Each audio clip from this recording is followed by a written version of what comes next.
বাংলাদেশে আর বাংলাদেশের বাইরে পৃথিবীর বিভিন্ন প্রান্তে যে যেখান থেকে চ্যানেল আই দেখছেন, আপনাদের সকলকে সাদর আমন্ত্রণ তৃতীয় মাত্রা দেখবার জন্য। প্রিয় দর্শক, পুড়ছে বাংলাদেশ।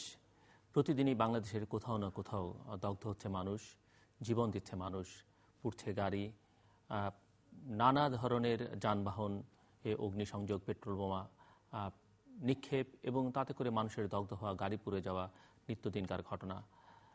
দুটো প্রধান রাজনৈতিক দল এবং শক্তির ক্ষমতায় থাকা আর ক্ষমতা যাওয়ার এই লড়াইয়ে অসহায় বোধ করছে গোটা বাংলাদেশের মানুষ। সরকার কঠোর থেকে কঠোরতর হবার চেষ্টা করছে। গতকাল Bangladesh tele regulatory commission BTRC বা এই অপতৎপরতাকে সীমিত করবার জন্য ভাইবার এবং ট্যাঙ্গো বাংলাদেশে খানিকটা সময়ের জন্য ব্লক করে দিয়েছে এবং যাতে করে যারা এই অপকর্মগুলোর সঙ্গে যুক্ত তারা কোনোভাবেই নিজেদের মধ্যে যোগাযোগ রক্ষা করতে না পারে। অন্যদিকে ইতিমধ্যে আমরা দেখেছি যে আইন শৃঙ্খলা রক্ষাকারী বাহিনীর কর্তা ব্যক্তিরা কঠোর হবার ঘোষণা দিয়েছেন এবং প্রয়োজন বোধে তারা গুলি চালাবার নির্দেশও দিয়েছেন এবং যারা অগ্নিসংযোগ করছেন তাদের হাত পুড়িয়ে দেবার কথাও সরকারের শীর্ষ পর্যায় থেকে বলা হয়েছে। আবার অন্যদিকে এই আইন শৃঙ্খলা রক্ষাকারী বাহিনীর কর্তা ব্যক্তিদের উর্দি খুলে রাজনীতিতে নামার জন্য আহ্বান জানিয়েছেন প্রধান বিরোধী রাজনৈতিক শক্তি। তারা তাদের আন্দোলন থেকে কোনো অবস্থাতেই কোনো কারণে পিছপা হবেন না এবং তার নজির আমরা দেখেছি বিশ্ব ইজতেমার মতো দেশের সবচাইতে বড় ধর্মীয় সমাবেশ এবং বিশ্বের দ্বিতীয় বৃহত্তম ধর্মীয় সমাবেশের সময় তারা তাদের কর্মসূচিকে স্থগিত করেনি, বরং তারা সমস্ত দাবি দাওয়া থেকে সরে এসে বা সংকুচিত করে এক দফায় দাবি বলছেন যে সরকারের পতন না হওয়া পর্যন্ত এই আন্দোলন চলতে থাকবে, কঠোর থেকে কঠোরতর হবেন। বিরোধী পক্ষের নেতৃবৃন্দের কেউ কেউ বলছেন 1 মাস সময় তারা এই আন্দোলন চালিয়ে যাবেন এবং তারা আশা করছেন যে এই 1 মাসের মধ্যে তারা সরকারের পতনকে নিশ্চিত করবেন। অন্য কেউ কেউ নেতৃবৃন্দের তারা মোটামুটি ধরে নিয়েছেন যে আগামী 3 মাসের মধ্যে এই সরকারের পতন নিশ্চিত করবেন, এটি নির্দলীয় নিরপেক্ষ সরকারের অধীনে নির্বাচন তারা আদায় করে ছাড়বেন এবং ততক্ষণ পর্যন্ত তাদের এই লাগাতার আন্দোলন চলছে এবং চলতে থাকবে। এরকম একটা পরিস্থিতিতে আমরা আলোচনার জন্য আবারও তৃতীয় মাত্রা টেবিলে আলোচনা করবার জন্য আমার আজকের অতিথি সরকার পক্ষের সঙ্গে অত্যন্ত ঘনিষ্ঠভাবে রাজনৈতিকভাবে যুক্ত তার দল বাংলাদেশ ইসলামী ঐক্য জোটের চেয়ারম্যান মিসবাউর রহমান চৌধুরী, আমার বায়ে বসা আছেন তিনি। আমার ডানে রয়েছেন বাংলাদেশের জাতীয়তাবাদী দল বিএনপি, যারা এই মুহূর্তে আন্দোলনকারীদের নেতৃত্ব দিচ্ছেন, সেই দলের কেন্দ্রীয় নির্বাহী কমিটির ক্রীড়া বিষয়ক সম্পাদক অবসরপ্রাপ্ত lieutenant colonel M A Latif খান। স্বাগত আপনার দুজনকে স্টুডিওতে। মিস্টার মিসবাউর রহমান চৌধুরী, সর্বশেষ যে পরিস্থিতি আমি খানিকটা সূচনায় তুলে ধরলাম, আসলে স্পেসিফিক প্রশ্ন করবারও কিছু নেই, আপনি কেমন দেখছেন? জি, বিসমিল্লাহির রহমানির রহিম। প্রথমেই আমি ধন্যবাদ জানাচ্ছি জিলুর ভাইকে এনে আমাদেরকে ডাকার জন্য। সঙ্গে সঙ্গে আমরা জানি যে গত 10 জানুয়ারি জিলুর রহমান সাহেবের একমাত্র বোন ঢাকা কলেজে উনি অধ্যাপনা করতেন, বেগম কামরুন নাহার বোধহয় তার নাম, তিনি ইন্তেকাল করেছেন। ইন্না লিল্লাহি ওয়া ইন্না ইলাইহি রাজিউন। এবং আমরা আল্লাহ রাব্বুল আলামিনের দরবারে দোয়া করি আল্লাহ আপনাদেরকে ধৈর্য ধারণ করার তৌফিক দেন এবং এটাই আমাদের উচিত সকলের। আল্লাহ বলছেন আল্লাযিনা ইযা সাবাতহুম মুসিবাতুন ক্বালু ইন্না লিল্লাহি ওয়া ইন্না ইলাইহি রাজিউন। আল্লাহর পক্ষ থেকে আসা এ ধরনের যে কোনো পরিস্থিতির মধ্যেই বলা উচিত যে এটা আল্লাহর থেকেই হয়েছে এবং আল্লাহর দিকেই প্রত্যাবর্তিত হবে। তো এই আমাদের বোন কামরুন নাহারের স্বামী, ওনার শ্বশুর বাড়ির লোকজন এবং জিলুর রহমান ভাই আপনাদের বাড়ির সকলের প্রতি আমাদের অত্যন্ত গভীর সমবেদনা জানিয়ে আজকের যে প্রশ্নটা আপনি আপনার প্রারম্ভিক বক্তব্যে যে প্রশ্নগুলার অবতারণা করলেন, এ ব্যাপারে দেখেন আমরা অত্যন্ত ব্যথিত এই জন্য দেশের বড় দুটি রাজনৈতিক দল এবং অভিজ্ঞ রাজনীতিবিদরাই এই দুইটা দলের মধ্যে ভাগ করে আছেন। যারা সরকার পরিচালনা করছেন শেখ হাসিনার নেতৃত্বে এবং শেখ হাসিনা বঙ্গবন্ধুর কন্যা, সফলভাবেই তিনি সরকার পরিচালনা করছিলেন বিগত নির্বাচনের পূর্ব পর্যন্ত। নির্বাচনের পরেও এই 1 বছর বেশ শান্তিপূর্ণভাবেই দেশ পরিচালিত হচ্ছিল এবং আপনি লক্ষ্য করবেন যে এখানে অর্থনৈতিকভাবেও দেশ বেশ অগ্রগামী ছিল। হঠাৎ করে আমাদের প্রধান রাজপথের প্রধান বিরোধী দল এবং দেশের দ্বিতীয় বড় রাজনৈতিক দল এটা বলতেই হবে, বেগম খালেদা জিয়া গাজীপুরে একটা সমাবেশ করতে চেয়েছিলেন। এই সমাবেশের বাধা আসলো তারই ছেলে এবং আমাদের এই দলের বিএনপির সিনিয়র যুগ্ম vice chairman senior vice chairman জনাব তারেক রহমান সাহেব। লন্ডন থেকে উনি একটা অনাকাঙ্ক্ষিত এবং অপ্রত্যাশিত এবং অসত্য বক্তব্য প্রদানকে কেন্দ্র করে এইখানে ছাত্ররা উত্তেজিত হলো এবং তারা ওইখানে কাউন্টার একটা সমাবেশ ডাকলো। এটা নিয়ে আমরা দেখলাম উত্তেজনা ছড়িয়ে পড়লো এবং বেগম খালেদা জিয়া গাজীপুর অভিমুখে উনি রওনাও হন নাই। এদিন দেখা গেল উনি ওনার বাসভবন থেকে বাইরে হন নাই, যান নাই। পরে 5 তারিখ ঢাকায় গাজীপুরের সমাবেশটা আমার ব্যক্তিগত অভিমত হলো এইটা করতে দেওয়া উচিত ছিল। যদি তারা আগেই সমাবেশ আহ্বান করেছিলেন, ছাত্রলীগ কাউন্টার সমাবেশ ডাকলেও ওইখানে আইন শৃঙ্খলা বাহিনীর উচিত ছিল সুষ্ঠুভাবে বেগম খালেদা জিয়াকে ওইখানে সমাবেশ করতে দেওয়া। এটা করতে দেওয়া হয়নি এবং উনিও সমাবেশের যাননি, যেটা দেখলাম যে ঘর থেকে বাইর হন নাই। এবং সমাবেশকে কেন্দ্র করে আমরা শুনছিলাম যে উনি যাবেন, আগাবেন, যেখানে বাধা আসবে এখানেই সমাবেশ হবে, উনি যাননি। এরপরে 5 জানুয়ারিকে কেন্দ্র করে 5 জানুয়ারি নির্বাচন বিএনপি প্রত্যাখ্যান করেছিল, প্রতিরোধ করেছিল, কিন্তু নির্বাচন একটা হয়ে গিয়েছে। এই নির্বাচন ছাড়া তখন কোনো বিকল্প ছিল না। আমরাও এ ধরনের একটা নির্বাচন চাই নাই। আমার ব্যক্তিগত অভিমত ছিল যে আরেকটু বিলম্বেও যদি হয় আলাপ আলোচনার মাধ্যমে, তাহলে সকলের অংশগ্রহণে একটা ভালো নির্বাচন আমাদের দেশে হবে। কিন্তু দুর্ভাগ্য হলো যে সকলের অংশগ্রহণে নির্বাচন হয় নাই।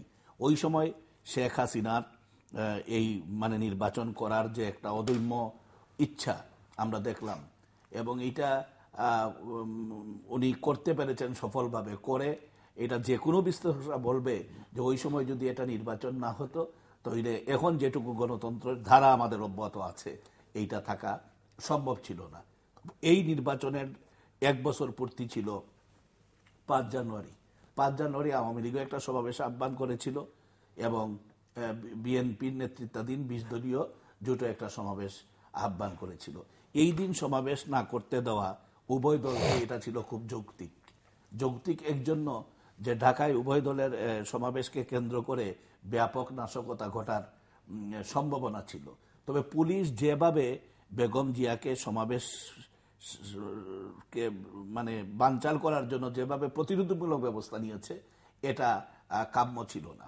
এটা কাম্য ছিল না যে ওনার বাড়ির সামনে কয়েকটা বালির বস্তা, ইটের বস্তা নিয়ে যাবে, ওইখানে ডাস্টবিনের গাড়ি নিয়ে যাবে, এগুলা কাম্য ছিল না, এগুলা উচিত হয়নি। এবং একবার বলা হচ্ছে যে উনি অবরুদ্ধ নয়, আবার বলা হচ্ছে অবরুদ্ধ।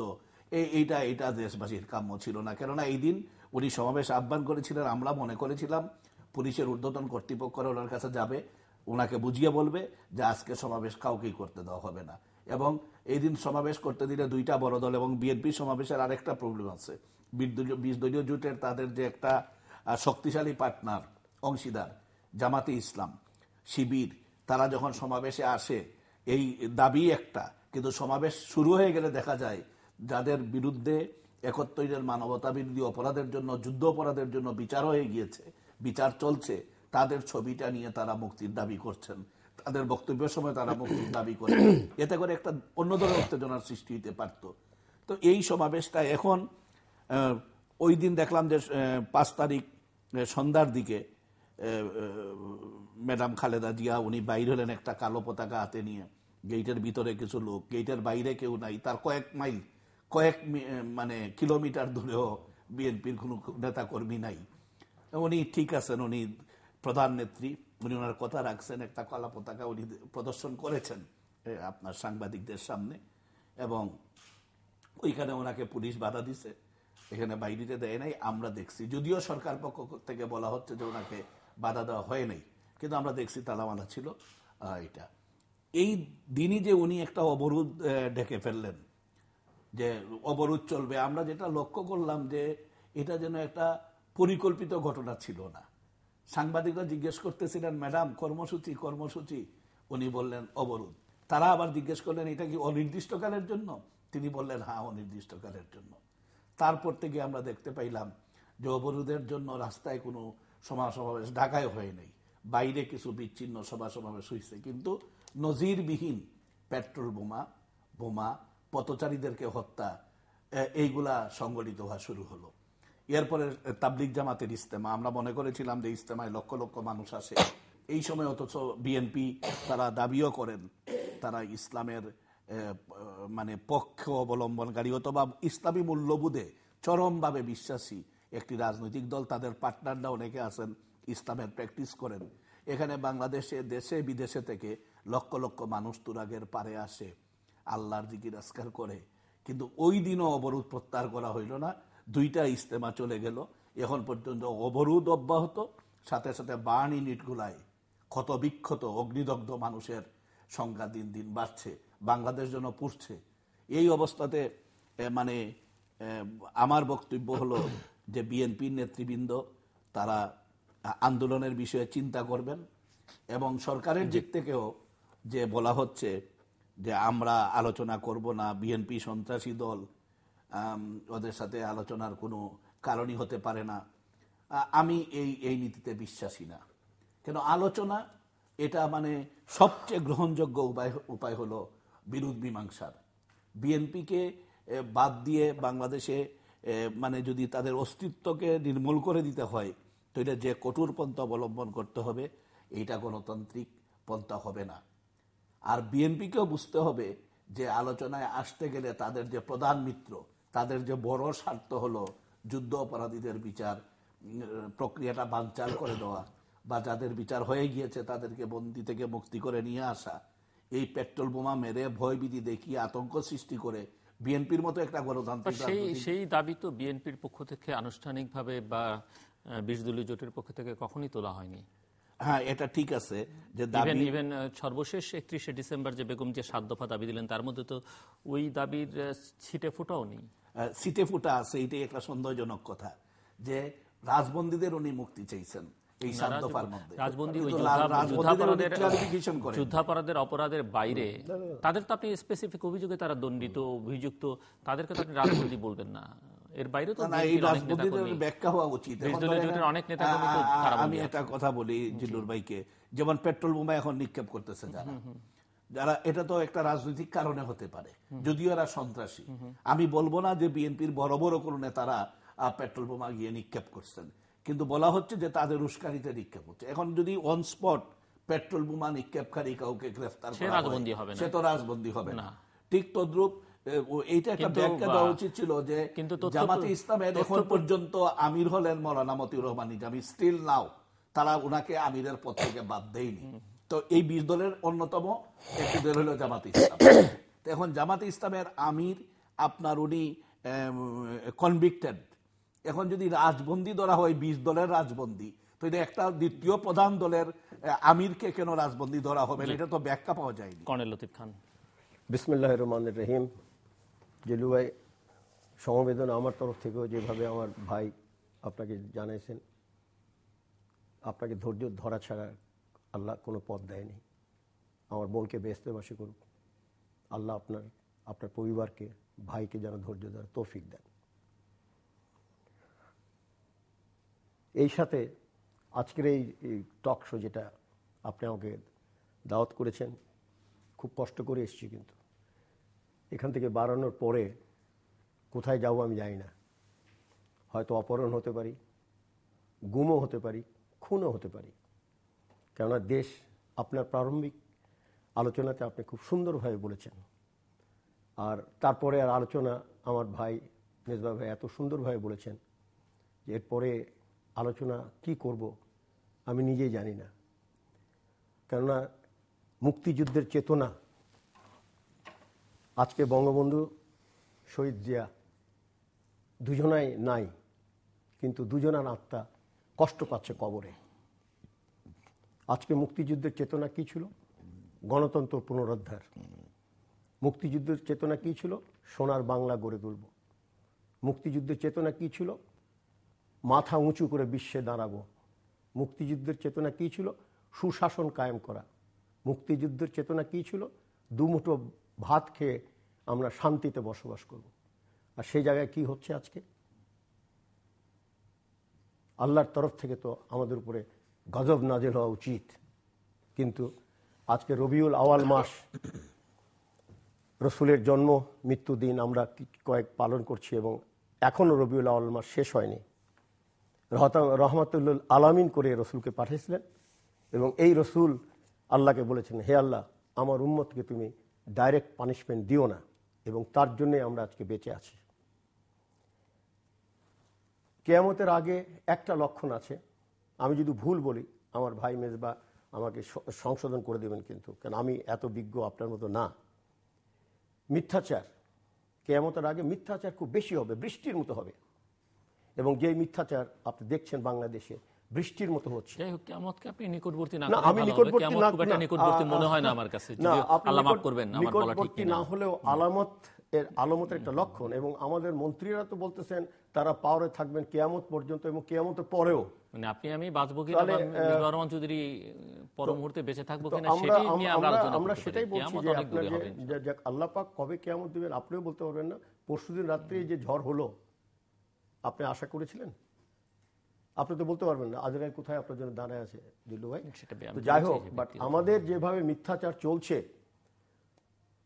মন্ত্রী, প্রধানমন্ত্রী মিথ্যা থেকে বেরিয়ে নাই।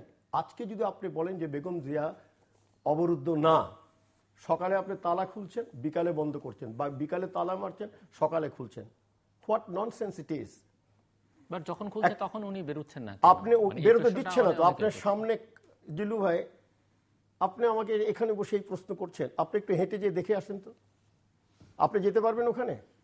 কামানের গাড়ি রাখছে, আপনার বালু ভরার রাখতেছে, জঘন্যভাবে আপনার সামনে দাঁড়িয়ে আছে হাজার হাজার পুলিশ। মেজবা ভাই তো নিজেই বললেন বেগম জিয়া তো ওখান থেকে বেরিয়ে আসার প্রশ্নই ওঠে না, হাজার হাজার পুলিশ র্যাব দিয়ে আপনি ওখানে রেখেছেন, এবং অমানবিকভাবে আপনি ওনাকে পেপার স্প্রে দিলেন, যার জন্য ওনার শ্বাসকষ্ট হচ্ছে। এটা কি অমানবিক না? এটা কি ডেমোক্রেসি? এই গণতন্ত্র চেয়েছিলাম আমরা এই কাছে? আইয়ুব খান বঙ্গবন্ধুকে মাইনাস করতে চেয়েছিলেন, পারেনি। পেডেন এরশাদ 1983 সালের নভেম্বর মাসে এই দুই নেত্রীকে মাইনাস করতে চেয়েছিলেন। আমি ঢাকার রাজপথে ছিলাম। এরশাদ শুধু পাওয়ার টেক ওভার করেছিল ইলিগালি, এই জন্য আমরা সেদিন কোনো অ্যাকশনে যাইনি, বিকজ বিএনপি এবং আওয়ামী লীগ গণতন্ত্রের জন্য ফাইট করছিল। আজকে সেদিন যদি গুলি হতো তাহলে কি হতো? আর সেখান থেকে এসে আজকে আপনার এই যে দুর্বিষহ জীবনটা, আল্লাহ পাক অহংকার, হিংসা, লোভ পছন্দ করেন না। আজকে মন্ত্রীদের ভিতরে, আজকে এই সরকারের ভিতরে যে অহংকার, যে দম্ভ, যে দাম্ভিকতা, এরা হযরত লূত আলাইহিস সালামকে ভুলে গেছে, হযরত নূহ আলাইহিস সালামকে ভুলে গেছে। হযরত আপনার লূত আলাইহিস সালামের বৃষ্টি, সেই পাথর বৃষ্টি ভুলে গেছে। এরা নমরুদকে ভুলে গেছে। এরা ফেরাউনকে, লূত আলাইহিস সালামের টাইমে পাথর উল্টায় দিয়েছে, পাথর বৃষ্টি। Thank you very much major ভাই। এবং এরা নমরুদকে এবং ফেরাউনকেও আপনার ছাড়াই গেছে, যে অত্যাচার চলছে। আপনি যদি এখানে বসে থাকেন, আমার ভাই খুব সুন্দরভাবে বললেন, সংলাপের কোনো বিকল্প নাই।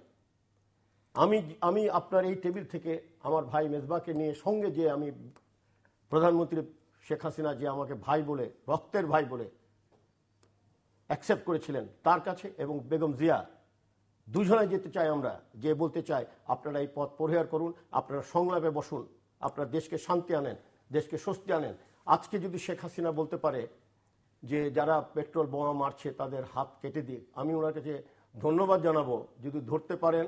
আর এর সাথে আল্লাহর যদি আইন কায়েম করতে পারেন, আপনি সুশাসন কায়েম করতে পারেন, যেটা কোরআনে আছে, যে যারা আপনার বড় বড় ব্যভিচারী করছে, যারা বড় বড় দেশকে সম্পদ লুটলে বাংলাদেশ করেছে, তাদেরকে যদি আপনি ফাঁসির কাস্টে দিতে পারতেন, এবং আপনি যদি যে ছোট ছোট পানিশমেন্ট আছে, চুরি, ছিনতাই, মলম পার্টি, ধুতরা পার্টি, এই পার্টি ওই পার্টি, বাংলাদেশে পার্টির অভাব নাই, তাদেরকে যদি হাত কাটার 3 মাসের বন্দোবস্ত করতেন, আজকে এই দেশ বাংলাদেশ আপনার সৌদি আরব এবং চায়নার মতো, যেটা সবচেয়ে ক্রাইম কম, সেরকম হতে পারত।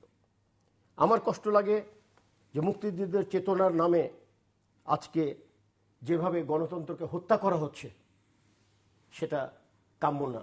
মেজবা ভাই খুব সুন্দরভাবে বললেন 5ই জানুয়ারি নির্বাচন। আপনারা দেখেছেন কোন কোন সেন্টারে কুকুর বসে আছে, কোন কোন সেন্টারে ঘুমাচ্ছে। এটা কি প্রহসনের নির্বাচন না? 154 নির্বাচনটা যেমন প্রহসনের তেমনি আন্দোলনটাও তো গণতান্ত্রিক আপনি না। গণতান্ত্রিক আন্দোলন, গণতান্ত্রিক আন্দোলন, গণতান্ত্রিক। নির্বাচনটা যেমন প্রহসনের সেটি যে যাই বলুক নিঃসন্দেহে সেটি। জিল্লু ভাই, আন্দোলন গণতান্ত্রিক। আন্দোলনের প্রক্রিয়াটি নিয়ে আপনি পাঁচই নির্বাচনটা আপনি দিলেন না, সে সময় আপনি মিথ্যাচার করলেন যে একটা প্রক্রিয়ার ভিতরে আসতেছে, এরপরেই আমরা সংবিধানকে সমুন্নত রেখে আমরা একটা ইলেকশন দেব। তারপরে আপনি যখন চলে আসলেন পাওয়ারে, তখন আপনার সুর চেঞ্জ হয়ে গেল। এই মিথ্যাচার কেন? এই মিথ্যাচার থেকে আপনি বেরিয়ে আসেন। তাহলে আপনি বসেন, বেগম জিয়ার সাথে বসেন। আপনি বেগম জিয়ার সাথে বসেন, বসে বলেন যে আপনি সংলাপ কি করতে চান, আমরা এভাবে এসেছি, এইভাবে সংবিধানকে আপনি যেভাবে করেছেন, 16 সংশোধনী যেটা করেছেন, এটা তো সমস্ত কিছু পাওয়ার আপনি প্রাইম মিনিস্টারকে দিয়ে দিয়েছেন। এবং সেই অহংকারে, সেই হিংসায়, এই ক্ষমতার লোভে আসছে না, উনি এই সংলাপে আসতে চাচ্ছেন না। বাট আমি আপনাকে আবার বলছি, আল্লাহ তাআলা অহংকার পছন্দ করেন না। বাংলাদেশের ইতিহাসে আপনাকে আবার বললাম, আইয়ুব খান বঙ্গবন্ধু শেখ মুজিবকে মাইনাস করতে পারেনি। প্রেসিডেন্ট এরশাদ দুজনাকে মাইনাস করতে চেয়েছিল 28 নভেম্বর 1983। আবার ডেট বলে দিচ্ছি আমি, আল্লাহর তরফ থেকে প্রবাবলি রাস্তায় ছিলাম বলে এই গণতন্ত্রকে রক্ষা করার জন্য আজকে দুই নেত্রী আছেন। এবং জিয়াউল মুঈনও এই দুই নেত্রীকে মাইনাস করতে চেয়েছিল, পারেনি। তো এইটাই হলো বাংলাদেশের ইতিহাস। এখন যেভাবে করছে, মেজবা ভাই জামাতের কথা বললেন, আমি আপনাকে খোলাখুলি হয়ে বলছি যে জামাতের ব্যাপারে বিএনপি ইজ ভেরি ক্লিয়ার। আমরা কোনো বিচারকে আমরা বাধা দিইনি। আমরা বলেছি we want free and fair trial. এবং আমি বলতে পারবো না যে ব্যাখ্যাটা, যাদের বিচার হয়ে গেছে যুদ্ধাপরাধীদের, আমার মনে হয় না তারা রাজনৈতিক বন্দী, আমার মনে হয় না। তো যাই হোক, এটা নিয়ে বেশি আলোচনা করা উচিত না। যদি সাহস থাকে, আমি প্রাইম মিনিস্টারকে চ্যালেঞ্জ করছি আপনার সামনে, সাহস থাকে জামাতকে কালকেই আপনি ডাকেন, সংসদ ডাকেন, আপনি মেজরিটি পার্টি আছেন, জামাতকে আপনি ব্যান করে দেন। প্রাইম মিনিস্টার শেখ হাসিনা, আপনাকে আমি চ্যালেঞ্জ থ্রো করলাম এই তৃতীয় মাত্রা থেকে। মিস্টার মিসবাহ রহমান চৌধুরী, উনি যেমনটা বলছিলেন যে দুই নেত্রী বেঁচে আছেন, আলহামদুলিল্লাহ। বহুবার তাদের জীবনের প্রতি অনেক ঝুঁকি গেছে, তারা অনেক কষ্ট করেছেন, দেশের জন্য অনেক কিছু করেছেন। কিন্তু বাস্তবতা হচ্ছে যে সাধারণ মানুষের মধ্যে পারসেপশন যেটি, যে আসলে আজকে এই যে অসংখ্য মানুষের জীবন যাচ্ছে এবং প্রতিটি মানুষ এখন অনিশ্চয়তার মধ্যে দিন কাটাচ্ছে। ঘর থেকে বাইরে বেরুলে জীবন নিয়ে ফিরতে পারবে কিনা, অথবা সুস্থ অবস্থায় ফিরতে পারবে কিনা, প্রত্যেকটি মানুষের মধ্যে বোধ করি আপনার মধ্যে সেই আশঙ্কা আছে, কর্নেল লতিফের মধ্যে আছে, আমাদের এখানে যারা কাজ করছেন তাদের প্রত্যেকের মধ্যে আছে, এবং টেলিভিশন সেটের সামনে যারা বসে আছেন, বিশেষ করে বাংলাদেশে যারা বসে দেখছেন। এবং সবার মধ্যে একটা পারসেপশন যে আসলে এখন যে এই যে মানুষের জীবন সংখ্যার মধ্যে, হুমকির মধ্যে, এটি তো এই দুজনের জন্যই, এই দুজনের বিরোধের জন্যই। কে কতটা যৌক্তিক অযৌক্তিক কাজ করছেন সেটি অন্য প্রশ্ন, কিন্তু এই দুজনের বিরোধের ফল হচ্ছে এই অসংখ্য মানুষের জীবননাশ এবং অনিশ্চয়তা। না, এটা বাহ্যিকভাবে এটাই মানে দৃশ্যমান হয় যে তারা দুই নেত্রী বোধহয় বিরোধের জন্য। তাহলে কি আপনি যদি আমাদের আসলে নেপথ্য হলো দুইটা আদর্শ এখানে সংঘাতে জড়িত, এটা আমাদের মানতে হবে। পুরো ব্যাপারটা আদর্শিক, তাহলে তো জীবন দিতে কারো কোনো আমি বলছি যে দুইটা আদর্শ এখানে জড়িত, দুই ধরনের ইতিহাস মানে এখানে প্রভাব ফেলতেছে। কেউ কেউ মনে করতেছেন ইতিহাসের সূচনা হলো 1971 সালের মার্চের পরে, এই বাংলাদেশ স্বাধীন হওয়ার ইতিহাসের সূচনা। আর কেউ কেউ বলছেন যে না, এটা মিথ্যা কথা, 1947-এর পরেই এই বাংলাদেশ স্বাধীন হওয়ার ঐতিহাসিক সংগ্রাম শুরু হয়। কেউ কেউ বলছেন যে ইতিহাসের মহানায়ক হইলেন এই সংগ্রামের নেতৃত্ব দানকারী, যার হাতে সফল নেতৃত্বের পূর্ণাঙ্গতা আসছে। এই ইতিহাসের নেতৃত্ব দানকারীদের মধ্যে অনেকেই ছিলেন, মৌলানা আব্দুল হামিদ খান বাসারী ছিলেন, শেরে বাংলা কে ফজলক ছিলেন, হোসেন শহীদ সোহরাওয়ার্দী ছিলেন, আরও নেতারা ছিলেন। কিন্তু তার পূর্ণাঙ্গতা আসে আপনার বঙ্গবন্ধু শেখ মুজিবুর রহমানের দ্বারা, এবং তিনি বাংলাদেশের স্থপতি। এই যে অন্যদিকে বলা হচ্ছে যে না, ইতিহাসের মহানায়ককে যখন খলনায়ক বানাবার জন্য পরিকল্পিতভাবে কিছু মিথ্যাচার করা হয়, লতিফ ভাই যে বললেন যে ধারাবাহিক মিথ্যাচারিতা চলছে, তখনই একটা বড় ধরনের সমস্যার সৃষ্টি হয়। তখনই এটাকে মনে হয় যেন এখানে কিছু আদর্শিক সংঘাত, এখানে শুধুমাত্র ব্যক্তিগত হিংসা বিদ্বেষ নয়। যে কথাটা লতিফ ভাই বলছিলেন একটু আগে যে ম্যাডাম খালেদা জিয়া উনি অবরুদ্ধ, আমার দৃশ্য তো তাই, আমি আগেই বলছি দৃশ্য তো তাই, কিন্তু উনি কি কখনো বললেন যে আমি অমুক জায়গায় যেতে চাই, আমাকে নিয়ে যাও? উনি কি বলছেন যে বেরোতেই তো দিচ্ছেন না? না, তারপরে তো ওনার লোকজন যাচ্ছেন। আপনারা অনেকেই, আপনাদের নেতাদের মধ্যে অনেকেই, আমি একটু কথা বলি, আপনাদের নেতাদের মধ্যে অনেকেই গিয়ে তো ওনার বাড়িতে ওনার সাথে সাক্ষাৎ করছেন, অফিসে গিয়ে। এবং এটা তো এখন ওনার দ্বিতীয় বাড়ি হয়ে গেছে। খাট পালং এগুলা উনি ওখানে যাওয়ার আগের দিনই কিনা হয়েছে, মানব জমিনে আমরা দেখছি। ম্যাট্রেস পছন্দ হয় নাই, দেখেননি তো এগুলো বলে? না না, আমরা দেখি নাই, পত্রিকায় দেখছি, পত্রিকায় দেখছি। পত্রিকার নিউজটা আপনাকে কেন উচিত নয়? আপনাকে বলছি যে আমরা এটা লক্ষ্য করছিলাম যে ম্যাডাম হয়তো ওইখানে থাকে, এটা ওনার খুশি, উনি যেখানে খুশি থাকবেন। উনি এদেশের শুধু একজন 3 বার প্রাইম মিনিস্টার, মামলিক সিটিজেন নয়, উনি দেশের সাবেক প্রধানমন্ত্রী ছিলেন, আড়াইবার বা 2বারের প্রধানমন্ত্রী, সাথে সাথে আপনার একজন বীর মুক্তিযোদ্ধার স্ত্রী, সাবেক রাষ্ট্রপতির স্ত্রী, উনি যে কোনো জায়গায় যেতে পারেন। এজন্য যে কোনো জায়গায় যেতে গেলে ওনাকে যে কোনো জায়গায় যেতে দেওয়া উচিত নয়। আমি শেষ করি ভাই প্লিজ। এজন্য যে উনি এবং শেখ হাসিনা দুইজন বাংলাদেশের মানে ভিভিআইপি, তারা ইচ্ছা করলেই এক জায়গায় যাইতে দেওয়া আইন শৃঙ্খলা বাহিনীর জন্য উচিত নয়, এখানে নিরাপত্তার প্রয়োজন আছে। এখন ম্যাডাম খালেদা জিয়া তো বলছেন না যে আমার এই অফিস থেকে বাইরে, ওনার সাথে যারা গিয়ে সাক্ষাৎ করেন তারা এসে বললেন, ম্যাডাম বলছেন অবরোধ চালিয়ে যাও, তিনি সুস্থ আছেন, ওনার মনোবল চাঙ্গা আছে। কিন্তু এটা তো বলেন না কেউ যে উনি ওনার পল্টনের অফিসে যাইতে চান, ওনাকে নিয়ে যাওয়ার ব্যবস্থা করা হোক, প্রোটেকশন দেওয়া হোক, এটা তো বলা হচ্ছে না। বলা হচ্ছে না উনি সিলেট মাজার জিয়ারতে যেতে চান, ওনাকে ওইখানে নিয়ে যাওয়ার জন্য আইন শৃঙ্খলা বাহিনী ব্যবস্থা করুক, এটা তো উনি বলছেন না। উনাকে তো এমনি যেতে দিলে ওনার নিজের জীবনের তো হুমকি থাকতে পারে না ম্যাডাম খালেদা জিয়ার জীবনের হুমকি। এখানে তো নিরাপত্তার জন্য যথেষ্ট ফোর্স প্রয়োজন ওনার সাথে যাওয়ার জন্য, উনি এগুলা বলছেন না। অহংকারের কথা আপনি বলছেন, অহংকার কি আমরা সবাই থেকে দেখতেছি না? হ্যাঁ, আপনি ঠিকই বলছেন, আমাদের কিছু মন্ত্রীরা অনেক পাণ্ডিত্য সহকারে কথা বলেন, যেগুলা মানুষ নিয়ে হাসে, ওনারা বুঝেন না।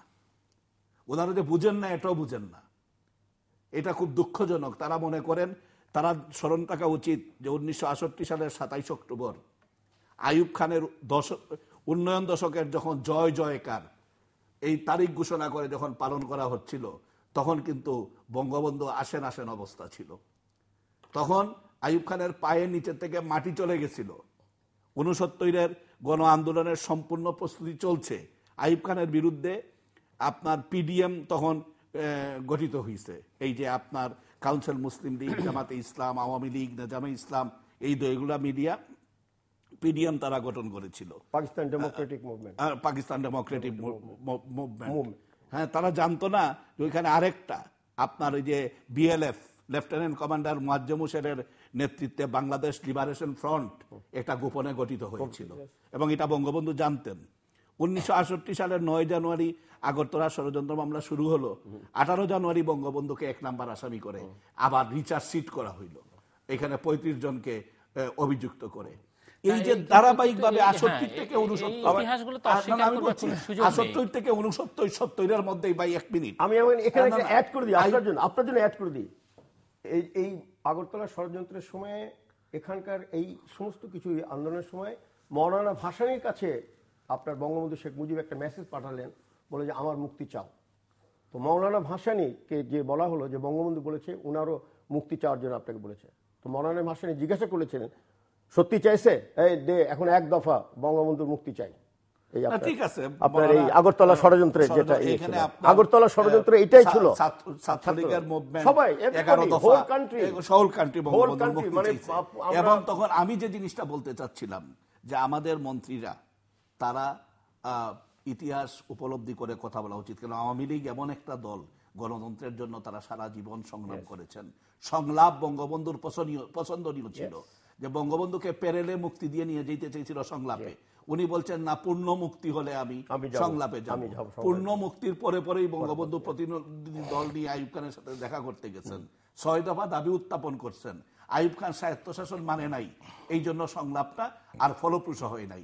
এমনকি ইয়া খানের সাথে শেষ মুহূর্ত পর্যন্ত বঙ্গবন্ধু সংলাপ করেছেন। সেই বঙ্গবন্ধুর রাজনৈতিক দল 25 মার্চ পর্যন্ত। আপনি যে বলছেন সংলাপের পরিস্থিতি এবং পরিবেশটা সৃষ্টি করে দেওয়া উচিত, ওই দিন যদি বেগম জিয়া আন্দোলনে অবরোধ আহ্বান না করে উনি যদি অনশনও করতেন, তাও এটা একটা রাজনৈতিক বড় কর্মসূচি হতো। হঠাৎ করে তবলিগ জামাতের ইস্তেমার সামনে এইরকম অবরোধ ঘোষণা করলেন, আর অবরোধের পরেই আপনার চতুর্দিক থেকে পেট্রোল বোমা নিক্ষেপ করা শুরু হয়ে গেল। এখানে সংলাপের পরিবেশটা উভয় পক্ষ থেকে আসতে হবে। আপনি যে বলছেন যে বেগম জিয়ার কাছে জিজ্ঞেস করা হোক আপনি কি চান, এত তো ঠেকা পড়ে নাই কেউ। দেশের স্থিতিশীল অবস্থা তো মানুষ, দেশের স্থিতিশীলতা মানুষ সরকারের কাছে প্রত্যাশা করে। সরকার যদি কঠোর হতে দমন করতে পারে, পেট্রোল বোমা যদি নিক্ষিপ্ত হয়, মানুষ তো কেউ কিছু বলবে না। না, সরকার তো তার বড় মনোভাব পোষণ করতেই হবে, এটা আমি একমত। সেটি সরকার সমঝোতার পথে গিয়ে করুক, অথবা সরকার কঠোর হস্তে দমন করে করুক। প্রথম হচ্ছে সাধারণ মানুষ হিসেবে, সাধারণ নাগরিক হিসেবে নিরাপত্তা প্রত্যেকটা মানুষ চায়। স্বাভাবিক মৃত্যুর তো আপনি গ্যারান্টি দিতে পারতেছেন না, আর আপনি বলছেন সরকার নিরাপত্তার জন্য মানে প্রচেষ্টা চালাচ্ছে, এটা আপনারা দেখতেছেন দিন। আপনারা অবরোধ ডাকার পরে, আমি বলছি না যে আপনারা অবরোধ ডাকার পরে যে হারে পেট্রোল বোমা নিক্ষেপ করা শুরু হয়েছিল, যদি নিরাপত্তার ব্যবস্থা এখন তো পুলিশের গাড়িতে মারা হচ্ছে, শক্তিশালী না, এটা বিচ্ছিন্ন একটা ঘটে গেছে, আরো মনে হয় মানে শক্ত অবস্থানে যাবে। এবং এই পেট্রোল বোমা এইগুলা নিক্ষেপের ব্যাপারে, গাড়ি পোড়ানোর ব্যাপারে, মানুষ হত্যার ব্যাপারে সরকার যত বেশি মানে শক্তি প্রয়োগ করে, এখানে দেশবাসী সমর্থন দিবে। মেজর ভাই,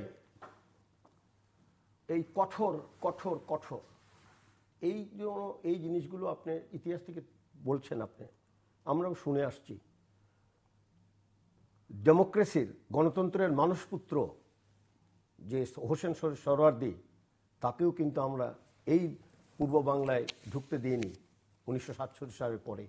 একটা কুচক্রী মহল থাকে সবসময়, যেরকম বঙ্গবন্ধু শেখ মুজিবকেও উনি যখন ফিরে আসে 1972 সালের 10ই জানুয়ারি, তারপর থেকে আরম্ভ করে 1975 সালের 15ই আগস্ট পর্যন্ত এই কুচক্রী মহলই বঙ্গবন্ধু শেখ মুজিবকেও দেওয়ালে ঠেকিয়ে দিয়েছিলেন।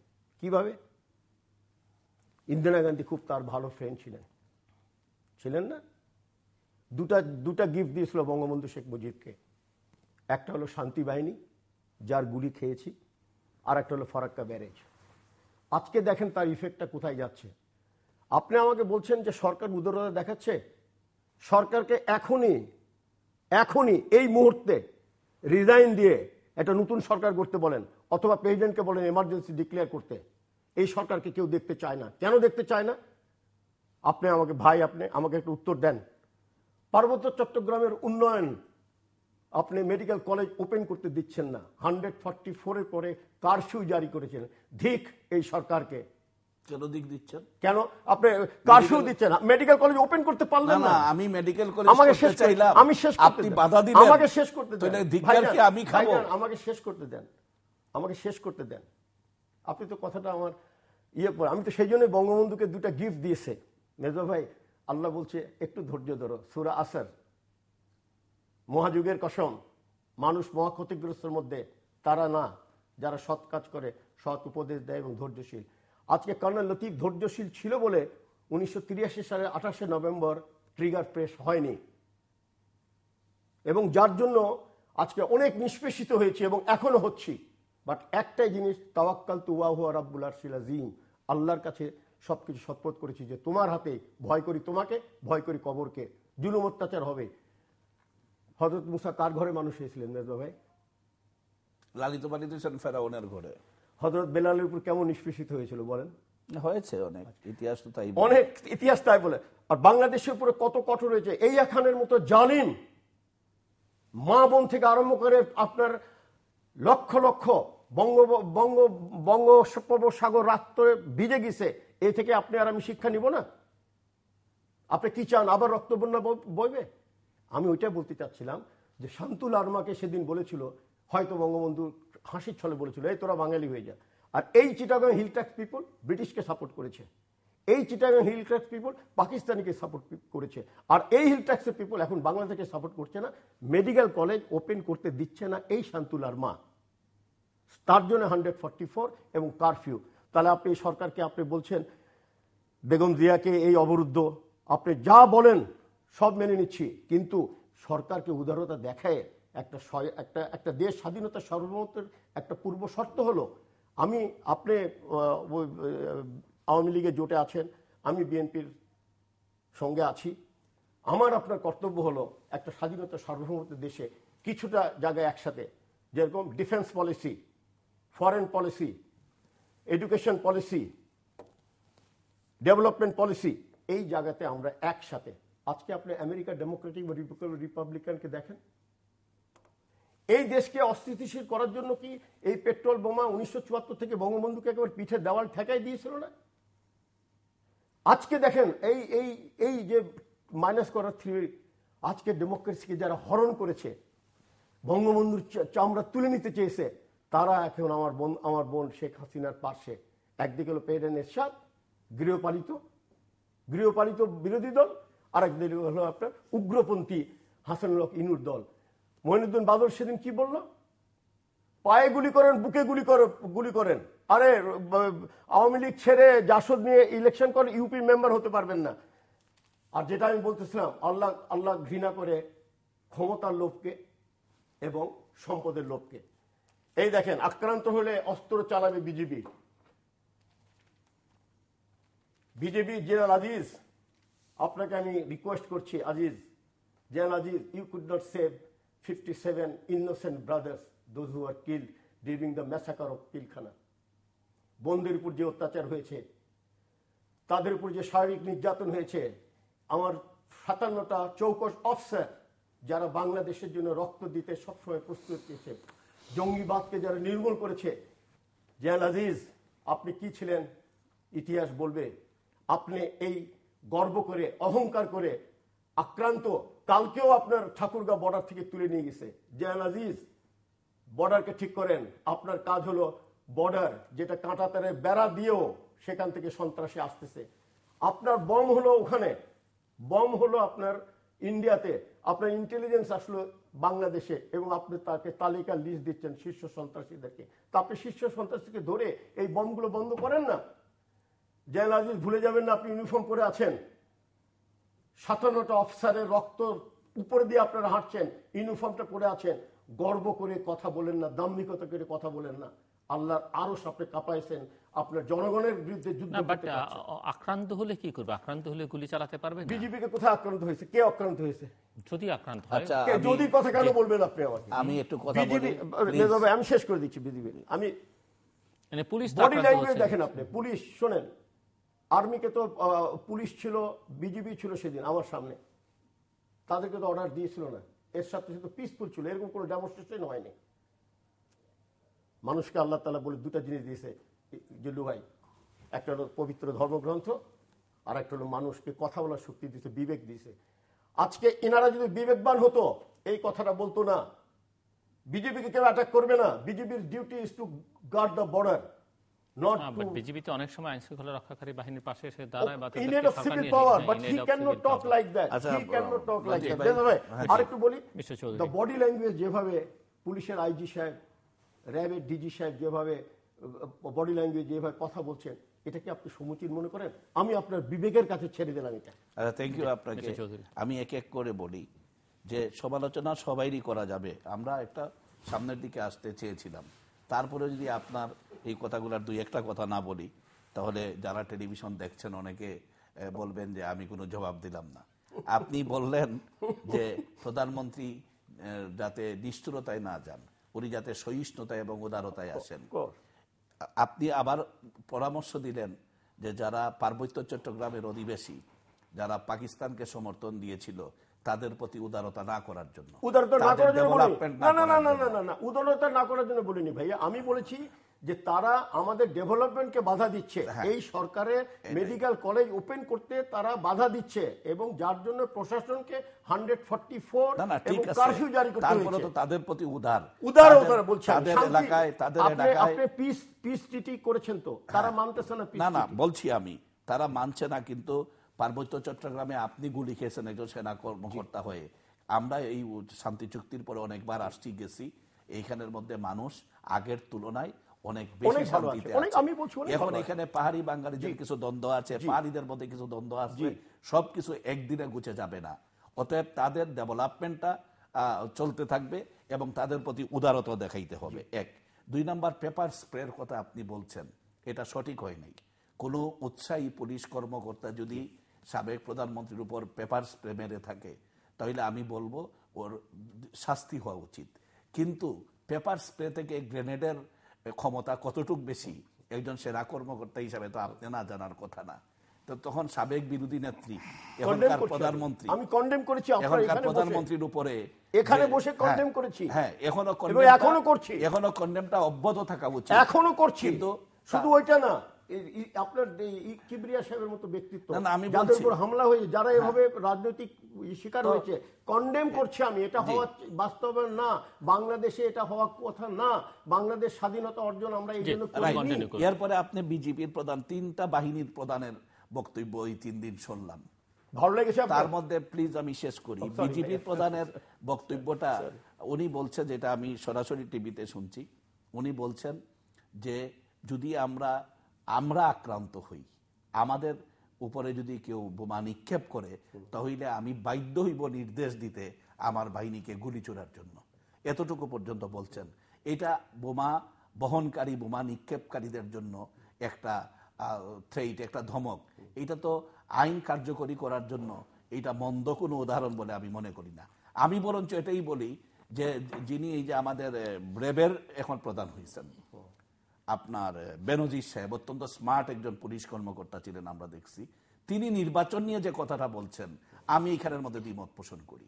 উনি একজন সরকারি কর্মকর্তা, কবে নির্বাচন হবে এইটা ওনার বলার কোনো অবকাশ নেই। উনি বলতে পারেন সরকারের প্রতি ওনারা লয়েন, যারা নির্বাচিত সরকার দেশ চালাচ্ছেন তাদের আদেশ ওনারা মানবেন, তাদের নিষেধ মানবেন। কিন্তু নির্বাচন কবে হবে না হবে এইটা রাজনীতিবিদরাই বললে ভালো। এখানে সরকারি কর্মচারীদের আচরণবিধির মধ্যে এটা পড়ে কিনা এইটা ওনাকে বিবেচনা করার জন্য আমি বলবো। তৃতীয়ত, আপনারা বলছেন মন্ত্রীদের কথা, অহংকারের কথাবার্তা। আর কি অহংকার অন্য দিক থেকে আসতেছে না? অহংকার সবার জন্যই ক্ষতিকর। আমি সেটাই আলোচনার পরিবেশ সৃষ্টি করা সবার জন্যই প্রয়োজন। আপনারা বলেন যে আমাদের সাথে সংলাপ করতে হবে, সংলাপ 7 দফা দাবিও আপনারা পেশ করেছেন।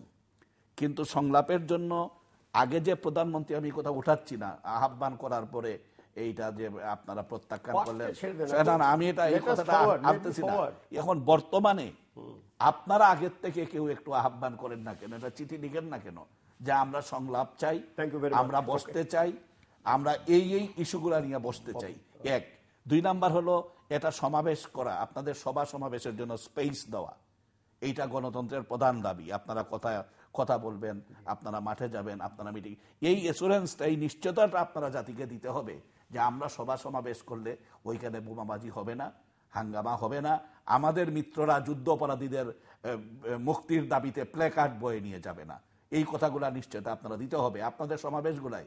যেখানে ম্যাডাম জি একজন মুক্তিযোদ্ধার স্ত্রী, যিনি আপনারা মুক্তিযুদ্ধের পক্ষের লোক, অজস্র মুক্তিযোদ্ধারা আপনাদের সাথে আছেন, উনি সমাবেশে গেলে ওখানে আপনার যারা মানবতাবিরোধী অপরাধের জন্য দণ্ডিত তাদের ছবি যখন ম্যাডাম জিয়ার পিছন দিক থেকে প্লেকার্ডে তুলিয়ে ধরা হয় এবং তাদের মুক্তি চাওয়া হয়, তখনই অনেক মানুষ দুঃখিত হয়, অনেক মানুষই তখন ক্ষুব্ধ হয়। এবং এই মানুষগুলা মনে করে যে দিন দিন বিএনপিকে দুর্বল করে দিচ্ছে তাদের ওই মিত্র দলটা। এইটা থেকে ফিরার উপায় এখন দেশ যে জায়গায় সে দাঁড়িয়েছে, অর্থনীতি তো হুমকির মুখে এবং গোটা বিশ্ববাসী এখন উদ্বিগ্ন। প্রতিটা রাষ্ট্রের উদ্বেগ আমরা লক্ষ্য করছি। অনেক দেশই তাদের নাগরিকদের বাংলাদেশে আসতে নিষেধ করেছে। অনেক ব্যবসায়ীরা, জাপানিজরা তো ইতিমধ্যেই বলে দিয়েছে যে এই মাসে যেন তাদের কোনো টিম না আসে, কোনো নাগরিক এখানে না আসে, কোনো ব্যবসা বাণিজ্য নিয়ে কোনো প্রসিড করবার ব্যাপারে সবাই বেশ পিছুটান দিচ্ছে। এবং মানুষের জান মাল এগুলো তো হুমকির মুখে। ইতিমধ্যেই স্কুলগুলো অনানুষ্ঠানিকভাবে বন্ধ, অনির্দিষ্টকালের জন্য বন্ধ করে দেওয়া হয়েছে। সো এই অবস্থা কতদিন চলবে? এবং দায় তো প্রধানত যেমন সরকারের স্থিতিশীলতা নিশ্চিত করা, দেশটাকে স্বাভাবিকভাবে চালিয়ে রাখা, এবং সেই হিসেবে দায় সকল মানুষের, সকল নাগরিকের, সকল রাজনৈতিক দলের কম বেশি। সরকারের একার পক্ষে তো সম্ভব নয়। সব মিলিয়ে এই পরিস্থিতি থেকে পরিত্রাণের উপায় কি? জিল্লু ভাই, আমাকে যদি জিজ্ঞাসা করেন ভেরি ফ্র্যাঙ্কলি, আমি খুবই আশাবাদী লোক এবং আমি আল্লাহর কাছে, আল্লাহ রসুলের কাছে কৃতজ্ঞ যে আমি লা ইলাহা ইল্লাল্লাহু মুহাম্মাদুর রাসূলুল্লাহতে আছি। এবং রসুলের প্রতিটা পদ আপনি যদি দেখেন, প্রতিটা স্টেপ শান্তিপূর্ণভাবে যুদ্ধ করেছেন উনি। কমান্ডার ইন চিফ হিসাবে শুধু একটা ছোট্ট অর্ডার দিয়েছিল ব্যাটল অফ ওহদে, গনিমতের মালে টাচ করো না। সাহাবীরা গনিমতের মালে টাচ করেছিল, সেখানে কাউন্টার অ্যাটাকে রসুল পাকের দাঁতকে শহীদ হতে হয়েছে। এখান থেকে শিক্ষণীয়টা হলো যে আমাদের নেতা নেত্রীরা যে অর্ডার দিচ্ছেন বা ডাইরেকশন দিচ্ছেন, আমার অনুরোধ হবে নিঃশর্ত। মেজবা ভাই যেরকম বললেন যে সমাবেশ, মেজবা ভাই আমি আপনাকে বুক উঁচা করে বলতে পারি, বিএনপির কোনো সভা সমাবেশে কোনো বোমাবাজি, কোনো অরাজকতা হয়নি। আপনি যেটা বললেন জামাতকে নিয়ে কথা বলছেন, আমি আপনাকে আবার বলছি, আমি এখান থেকে চ্যালেঞ্জ করছি আমার প্রধানমন্ত্রী শেখ হাসিনা, আমার বোন, কালকে সংসদ ডাকেন, মেজরিটি তো আপনি আছেন, আপনি জামাতকে ব্যান করে দেন, তাহলে তো আর প্যাকেট নিয়ে আসবে না। এখন আপনি যখন তাদের সাথে আলাপ করে ইলেকশনে গিয়েছিলেন তখন তারা মিত্র ছিল, এখন আমাদের সঙ্গে যখন কৌশলগতভাবে আমরা we have declare, again I am telling you, আমরা শুধু নির্বাচনের কৌশলগত কারণে আছি, বাট প্রিন্সিপালে এতে আমরা ক্লিয়ার করে দিয়েছি। তো আমি রিকোয়েস্ট করবো আপনাকে যে কালকে সংসদ ডাকে ব্যান করে দেন। এইখানে নিঃশর্তভাবে সংলাপ করে দুটো নেত্রীকে এগিয়ে আসতে হবে দেশকে বাঁচাতে হলে, না হলে পরে দেশ একটা সিভিল ওয়ারের শর্ত নাই, সেখানে তো সংলাপ নাই। শর্তহীন মানেই হইল, আমি তো বলছি শর্তহীন। My dear sweet brother, agenda থাকবে, my dear sweet brother, I am telling that শর্তহীন, দুই নেত্রীকে শর্তহীন সংলাপে বসতে হবে। রাসূল পাক হুদায়বিয়া সন্ধি চুক্তি সাইন করেছিলেন না? হ্যাঁ, শর্ত ছিল, শর্ত ছিল। এবং তারা কি বলেছিল বিধর্মীরা, আমরা এই নামটা চাই না। রাসূল পাক বলেছেন ঠিক আছে, নামটা উঠাই দাও। মনে আছে আপনার? তো আমার মনে আছে, মানে হুদায়বিয়া সন্ধির লিখক লিখছিলেন যে মুসলমানদের পক্ষে এই চিঠিতে সাইন করবেন মুহাম্মদুর রাসূলুল্লাহ, আর কুরাইশদের পক্ষে করবেন সুহাইল। তখন তারা বলছিল যে মুহাম্মদকে রাসূলুল্লাহ বললে আমরা মানি না, তো রাসূলুল্লাহ হলে তো আমরা মেনেই নিলাম, এটা কেটে দিতে হবে, এটা কেটে কি দেখতে হবে, মুহাম্মদ ইবনে আব্দুল্লাহ।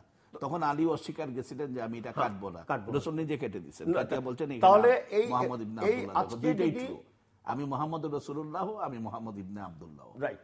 তো এইটা যদি করে আজকে যদি আপনার শর্তহীনভাবে ওনারা তো 91 এরশাদ বিরোধী আন্দোলন তো একসাথে করেছেন, ওনারা তো আজকে এই যে পার্লামেন্টারি সিস্টেম ও গভর্নমেন্ট একসাথে করেছেন, কি ওনাদের ভিতরে এটা হলো যে আজকে এই জেদাজেদি? আজকে যদি আপনি এই সংলাপে না যান, আমি কর্নেল লতিফ খুবই আশাবাদী ছেলে, বাট তবুও বলছি কোন অপশক্তি আসবে বাংলাদেশে? অপশক্তি কেউ নাই, অপশক্তিকে চাপায় দেওয়া হচ্ছে আপনার উপরে, অপশক্তিকে চাপায় দেওয়া হচ্ছে আপনার উপরে, এবং বাংলাদেশকে অস্থিতিশীল করতে চায় রাজনৈতিকভাবে, অর্থনৈতিকভাবে। আপনার চারপাশে কারা আছে আপনি জানেন। আমরা হলাম একটা আইল্যান্ড অফ মুসলিম, এবং আজকে বিশ্ব দেখেন, বিশ্ব সিনারিও দেখেন। তো আমি চাবো, আমি বেগম জিয়াকেও, আমার নেত্রীকে অনুরোধ করব, এবং আমি প্রাইম মিনিস্টার শেখ হাসিনাকে অনুরোধ করব, নিঃশর্তভাবে দুজনে বসে দেশের উন্নতির জন্য বসেন, না হলে দেশকে আপনারা সিভিল ওয়ারের দিকে নিয়ে যাচ্ছেন। হ্যাঁ, আমি মনে করি বসা প্রয়োজন, কথা বলা প্রয়োজন, আলোচনার মাধ্যমে যত বড় বিরোধ হোক না কেন এটা মীমাংসা করা যায়। এটা তো আমাদের দেশের ভিতরের ব্যাপার। দেশে দুইজন নেত্রী, একাধিকবার তারা প্রধানমন্ত্রী হয়েছেন, বিরোধী দলের নেত্রী হয়েছেন। এই দেশকে সকলেই ভালোবাসে, আমি বিশ্বাস করি। আমি এটা বিশ্বাস করি না যে এই দেশকে কেউ অকার্যকর দেশ হিসাবে পরিণত করতে চান। তারা দুইজনেই চান, এটা আমি বিশ্বাস করি না। তবে কিছু কিছু লোক আছে বাংলাদেশের ক্ষতিতে, এই দেশেই বসবাস করে, এই দেশেই আছে, বাংলাদেশের ক্ষতিতে তারা উল্লসিত। আবার এদেশের মানুষ চায়, যেমন আপনি অর্থনীতির কথা বলছেন, এইভাবে দেশ চলতে থাকলে অর্থনীতি বিপন্ন হবে। একটা জিনিস তো সত্য যে সারা বিশ্ব যখন অর্থনৈতিকভাবে মন্দা যাচ্ছিল, শেখ হাসিনার নেতৃত্বে কিন্তু অর্থনীতি আমাদের দেশে অনেক চাঙ্গা হয়েছে। এটা লতিফ ভাইয়ের অস্বীকার, এবং আমাদের অগ্রগতি অনেক। দেশ কিন্তু পিছিয়ে যায় নাই, দেশ এগিয়ে যাচ্ছিল। এই মুহূর্তে দেশের শান্তির জন্য সকলেই ছাড় দিতে হবে। মানে এমন ভাবে কথাবার্তা বললে হবে না যে শেখ হাসিনা আজকেই ক্ষমতা ছেড়ে বেগম জিয়ার কাছে ক্ষমতাটা দিয়ে চলে যাবেন, এটা নয়। আসেন প্রথম আমরা আলোচনা করি শান্তিতে কিভাবে দেশটা চলবে, আলোচনা করি গণতান্ত্রিক অধিকার কিভাবে আমরা প্রয়োগ করব, আলোচনা করি আমাদের সংবিধানের খুঁটিনাটি বিষয় নিয়ে যে আমরা নির্বাচন পদ্ধতিটাকে স্থায়ীভাবে কিভাবে আমরা ডেভেলপ করব। আমরা আলোচনা করি একটা নিরপেক্ষ শক্তিশালী নির্বাচন কমিশন, একটা শক্তিশালী আপনার ওই যে দুর্নীতি দমন কমিশন আমরা তৈরি করি, আমরা মানবাধিকার কমিশন কিভাবে শক্তি, এই আলোচনাগুলো আমরা ধীরে ধীরে করি না কেন? আমরা কালকেই কেয়ারটেকারের কাছে ক্ষমতা দিয়ে চলে যাও, পরশুদিন নির্বাচন দিয়ে দাও, আমি ক্ষমতায় এসে যাই, তুমি ক্ষমতা থেকে চলে যাও, এই ধরনের একটা উন্মাদনা ক্ষমতায় যাওয়ার আর থাকার, এইটা পরিত্যাগ করে আসুন আলোচনা হইতে হবে। এবং আলোচনার কিছু মানে বেসিক ওয়ার্ক আগের থেকেই করতে হবে উভয় পক্ষের মধ্যে, যে এই কাজগুলো আমরা করতে চাই। এজন্য আমি বলবো আওয়ামী লীগের অনেক জাদরেল নেতারা আছেন, এমনও নেতা এখনো আওয়ামী লীগে আছেন যিনি ডাকসুর বিপি থাকা অবস্থায় বঙ্গবন্ধু খেতাব দিয়েছিলেন 10 লক্ষ মানুষের সামনে, এখন পর্যন্ত তিনি এমন নেতারা আছেন। শেখ হাসিনাও অনেক অভিজ্ঞ একজন রাজনীতিবিদ এবং নেতা, উনি শুধু বঙ্গবন্ধুর কন্যা থাকার কারণেই এই স্তরে আসছেন তা নয়, 21 বছর বাংলাদেশে বিরোধী আন্দোলন করে উনি ক্ষমতায় আসছেন। এরপরে উনি দেশের এখন এইবার নিয়ে তিনবার দেশের প্রধানমন্ত্রী হলেন এবং কয়েকবার উনি বিরোধী দলের নেত্রী ছিলেন। অনেক আঘাত প্রতিঘাত জীবনের হুমকি নিয়ে উনি এই দেশের মানুষের জন্য উনি সংগ্রাম করছেন। আমি মনে করব শেখ হাসিনাও ছাড় দিবেন এবং তারা অনেক অভিজ্ঞ রাজনীতি। আমার মতো মেজবা আমি তো বলবোই যে বুকে গুলি মেরে দাও, বুকে গুলি মেরে দাও, কেননা যারা আনারি হাতুড়ে ডাক্তার তারা তো মূল চিকিৎসা করতে যাবে না, কিন্তু যারা মূল চিকিৎসক তারাই মূল প্লেয়ার, যারা তারা বুঝবেন যে এই ক্ষতিটা কিভাবে দেশের হচ্ছে। আশা করি যারাই যেখান থেকে কথা বলুন না কেন, আমি মনে করি আল্লাহ সকলকে শুভ বুদ্ধি দান করবেন, দেশের কল্যাণার্থে যেটা মঙ্গল হয় যেটা ভালো হয় তারা এটা করবেন, উভয় পক্ষে তারা ছাড় দিবেন। আর ইমিডিয়েট পেট্রোল বোমা মারার জন্য হরতাল অবরোধের মতো কর্মসূচি ছাড়া বিকল্প কোনো কর্মসূচি রাজনৈতিক দলের আছে কিনা? যেমন আপনি মৌলানা বাসারির নামটা উচ্চারণ করলেন, ওনাকে একদিকে বলা হইতো যে প্রফেট অফ ভায়োলেন্স, আবার অন্যদিকে দেখেন উনি বড় সমস্যাগুলাই উনি হাঙ্গার স্ট্রাইক করতেন, অনশন করতেন। আপনাদের এত বড় মানে জনসমর্থন আছে দেশে, আপনাদের নেত্রী অবরোধের মতো কর্মসূচি না দিয়ে, উনি জানেন না দেশের অর্থনীতি বিপন্ন হলে কি হবে, উনি জানেন না আমাদের কৃষকরা এখন সবজির সিজন, সমস্ত গ্রাম অঞ্চলের সবজিগুলা পচে যাচ্ছে, শহরে আসতে পারতেছে না, উনি জানেন না মানুষের হাহাকার। ওখানে এইগুলা থেকে এখন এই কর্মসূচিগুলা প্রত্যাহার করে একটা রাজনৈতিক কর্মসূচি, বিকল্প রাজনৈতিক কর্মসূচি, এখানে আমি আপনার সাথে সুর মিলেই বলছি, তড়িঘড়ি করার দরকার নাই, তড়িঘড়ি করার দরকার নাই, সময় আছে। আপনি যে অ্যামেন্ডমেন্ট করেছেন কনস্টিটিউশনটা, এবং এখন যে আপনার যে এই যে 154টা নিয়ে এই যে একটা গঠন করেছেন, এটা পৃথিবীতে কেউ মেনে নিতে চাচ্ছে না। আজকে দেখেন আপনি যৌথ বাহিনীর অভিযানে শিবগঞ্জ আতঙ্ক, আপনি কি জান 1971 সালের মুক্তিযুদ্ধে যেরকম আমাদের লোকেরা চলে গিয়েছিল গ্রামে, কিন্তু বাস্তবকে মানতে হবে, বাস্তবকে মানতে হবে। এটা কেন? এটা কেন শাসনও যদি দেশে হয়, কেন শাসনও যদি দেশে হয়, কেন শাসনও যদি দেশে হয়, শান্তি চাই, ফিরে আস্তে আস্তে 7 বছর। আপনি ব্যাংককের অবস্থা আমি না ব্যাংককের অবস্থাটা দেখেন, আমি বাট শেষে নির্বাচন না হইলে কি হতো, শেষে আপনি দেখেন হচ্ছে। আপনি আজকে শ্রীলঙ্কার নির্বাচনের এটা নেন না কেন? আমি চাচ্ছি, আমি কালকে চাচ্ছি না তো, আপনারা আসেন বসেন, আমি সেটাই বলছি। আমি আমার ভাই জিল্লু ভাইয়ের এখানে অনেক প্রজ্ঞাবানরা আসতেছেন, আমি রিকোয়েস্ট করব আপনারা আওয়ামী লীগের যারা প্রজ্ঞাবান নেতৃবৃন্দ, আমি রিকোয়েস্ট করব আমার বিএনপির যারা প্রজ্ঞাবান নেতৃবৃন্দ, তারা নিয়ে বসেন, বসে একটা সমঝোতা আসেন। লাস্ট কথা হলো আমার সূরা ইমরানে আল্লাহ পাক কুলিল্লাহুম্মা মালিকাল মুলকি তুতি মান তাশাউ ওয়া তানজিলু মান তাশাউ ওয়া তুইজ্জু মান তাশাউ ওয়া তুজিল্লু মান তাশাউ বিয়াদিকাল খায়র ইন্নাকা আলা কুল্লি শাইইন। এটা শেখ হাসিনা সেদিন তেলাওয়াত করে আমি বলছি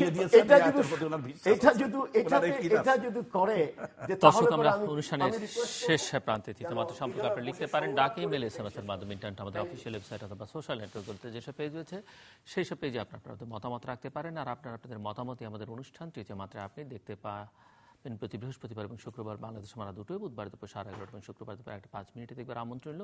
lieutenant colonel M A Latif খান এবং মিস্টার মিসবাহ রহমান চৌধুরী, অসংখ্য ধন্যবাদ আপনাদের দুজনকেই। দর্শক মণ্ডলী, যা চলছে তা অনাকাঙ্ক্ষিত এবং এটি হতে দেওয়া যায় না। বাংলাদেশের মানুষ শান্তিপ্রিয় মানুষ, অনেকেই স্বীকার করে নেবেন এবং বাংলাদেশের উপরে অনেক কিছু চাপিয়ে দেওয়া হচ্ছে ভেতর থেকে বাইরে থেকে। যারা করছেন এগুলো তারা খুব বাংলাদেশের কল্যাণ চান সেটি বলা যাবে না। এবং এই অবস্থা থেকে পরিত্রাণ এখন পর্যন্ত বাংলাদেশের নিঃসন্দেহে আমরা সবাই সৃষ্টিকর্তার কাছে প্রার্থনা করা ছাড়াও কোনো উপায় নেই। কারণ রাজনৈতিক নেতৃত্ব যারা এই বিবাদের সঙ্গে যুক্ত তারা শুনছেন না জনগণের কথা, জনগণের মনের কথা অনুধাবন করতে পারছেন না। কিন্তু এই অবস্থা থেকে পরিত্রাণ দিতে পারেন একমাত্র রাজনৈতিক নেতৃত্বই, এবং একমাত্র উপায় হচ্ছে আলোচনা। আলোচনা ছাড়া আসলে সমঝোতার পথে বা সংকট থেকে উত্তরণের কোনো উপায় নেই। এজেন্ডাগুলো আলোচনা হতে পারে, শর্তহীন আলোচনায় উভয় পক্ষকে বসতে হবে। কি কি এজেন্ডা দুপক্ষ থেকে আছে সেগুলো নিয়ে বসতে পারে। এবং আমরা বহুবার বলেছি যে কেবলমাত্র একটি নির্বাচনে, আগামী দিনে যেন নির্বাচন নিয়ে কোনো বিতর্ক না হয় সেরকম একটি বিষয়। বাংলাদেশের সংবিধান নিয়ে আলোচনা করবার অনেক সুযোগ রয়েছে, মানবাধিকার, দুর্নীতি, দেশের অর্থনৈতিক উন্নয়ন, নানা বিষয় নিয়ে দরকার হলে 3 মাস 6 মাস ধরে এই আলোচনা চলুক। এবং এই আলোচনার প্রক্রিয়া কিভাবে, আলোচনা থেকে কিভাবে সিদ্ধান্ত গ্রহণ করা যাবে, আলোচনায় কারা কারা অংশগ্রহণ করতে পারবে, সেগুলো নিয়ে একটা প্রাথমিক আলোচনা হওয়া দরকার। তবে সরকারকে তার অবস্থান থেকে সরে আসতে হবে, একইভাবে যারা রাজপথে আছেন তাদেরকেও তাদের অবস্থান থেকে সরে আসতে হবে। এবং এটি তাদের বুঝতে হবে যে কেবলমাত্র সহিংসতা দিয়ে কিন্তু আন্দোলন করলে না, জনগণ তাদের সঙ্গে আছে, এটি একটা জনগণের একটা বড় অংশের সমর্থন নিঃসন্দেহে তাদের উপরে আছে, অতীতটা প্রমাণ। কিন্তু জনগণকে তারা মাঠে নামাতে পারছেন কিনা, জনগণ ঝুঁকি নিয়ে রাস্তায় নামছে কিনা, সেটি কিন্তু এখন তারা খুব একটা প্রমাণ দিতে পারছেন না। একইভাবে সরকারও প্রমাণ করতে পারছেন না যে জনগণ তাদের সঙ্গেও খুব একটা আছে।